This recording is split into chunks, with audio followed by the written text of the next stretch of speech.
К очередной годовщине со дня гибели летчика Сулумбека Асканова Министерство культуры Ингушетии объявило о начале флешмоба, в котором предлагает рассказать о подвиге первого героя России в стихах. Наш корреспондент Дана Плиева узнала подробности. Сулумбек Асканов о его подвиге ценой в жизнь без преувеличения знает почти каждый ингуш, как, впрочем, и о той самой дате – 7 февраля 1992 года, когда летчик-истребитель отправился в свой последний полет. В условиях плохой видимости Асканов потерял пространственную ориентировку, но сумел предотвратить падение самолета МиГ-29 на поселок Хворостянка в Липецкой области. Вот это и есть мужество. Это когда человек в опасной для себя ситуации думает о других. Вот для меня это настоящий герой. Я думаю, для каждого ингуша тоже.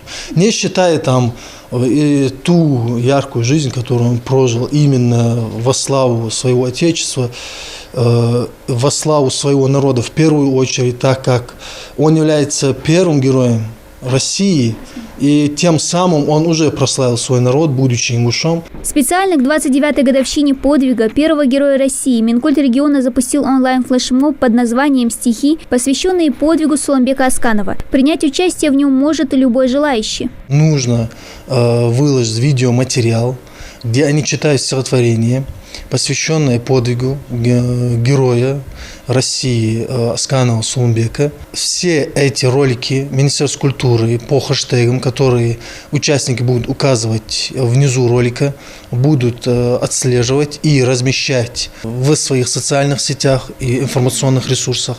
Это не первый онлайн-флешмоб, запущенный Минкультом региона. В связи с ограничением массовых мероприятий из-за коронавирусной инфекции ведомство организовало немало онлайн-акций в прошедшем 2020-м. Это и «Окна Победы», приуроченные к Году памяти и славы, где участники отдавали дань уважения погибшим за Родину и украшали окна своих домов. Флешмоб к 250-летию объединения Ингушетии с Россией. Последняя онлайн-акция в уходящем году стала «Окна Нового года», где детишки также читали стихи к наступающему 2021-му. Мама елку нарядила, Дед Мороза покрасила.